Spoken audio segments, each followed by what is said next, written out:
Hi friends, it's Miss Christy again. It's nice to see you. I've got another one of my favorite stories, part of the Little Miss and Mr. series. It's called Mr. Tickle, and Roger Hargraves, he drew the pictures and wrote the story. Are you ready? Mr. Tickle. It was a warm, sunny morning. In his small house on the other side of the forest, Mr. Tickle was sound asleep. You didn't know there was such thing as Mr. Tickle, did you? Well, there is.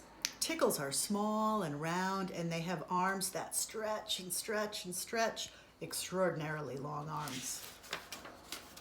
Mr. Tickle was fast asleep. He was having a dream. It must have been a very funny dream because it made him laugh out loud, and that woke him up. He sat in bed, stretched out his enormously long arms, and yawned, an extraordinarily long yawn. Mr. Tickle felt hungry, so you know what he did? He reached one of his long arms, he opened the bedroom door, he reached down the stairs, opened the kitchen door, reached into the kitchen cupboard, opened the cookie jar, took out a cookie, brought it back upstairs through the bedroom door and back to his bed. As you can see, it's very useful having arms as long as Mr. Tickle's. He munched on his cookie and he looked out the window. Today looks very much like a tickling day, he thought to himself. So later that morning, after Mr. Tickle had made his bed and cooked his breakfast, he set through the forest. As he walked along, he kept his eyes very wide and open, looking for somebody to tickle, looking for anybody to tickle. Eventually, Mr. Tickle came to a school. There was nobody around, so reaching his long arms up to the window ledge, he pulled himself up and he peeked through the open window, and inside he could see a classroom. There were children sitting at their desks and a teacher writing on the blackboard. Mr. Tickle waited a minute, and then he reached in through the window. His long arm went right up to the teacher, paused, and then tickled. The teacher jumped in the air and turned around very quickly to see who was there, but there was nobody there. Mr. Tickle grinned a mischievous grin.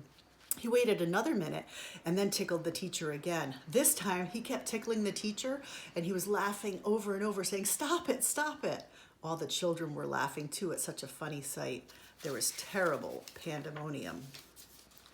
Eventually Mr. Tickle thought that he had had enough fun, so he gave the teacher one more tickle for luck and then very quietly brought his arm back through the open window. He chuckled to himself. He jumped down the window, leaving the poor teacher to explain what it was all about, which of course he couldn't. Then Mr. Tickle went to town.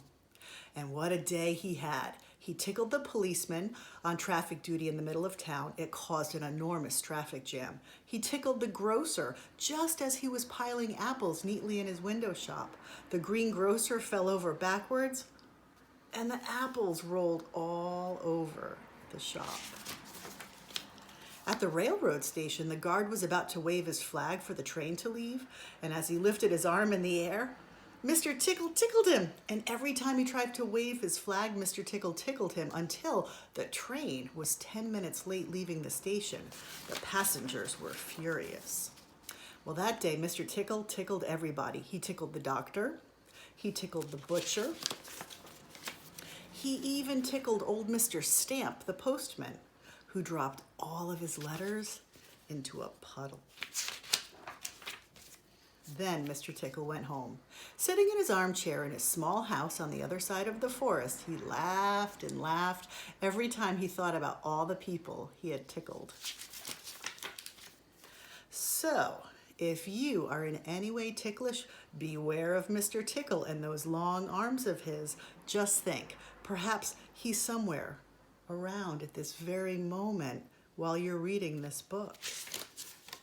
Perhaps that extraordinarily long arm of his is already creeping up to the door of this room. Perhaps it's opening the door now and coming into the room. Perhaps before you know what is happening, you will be really and truly tickled. Well, thanks again for listening. I'll read another story next time. Bye.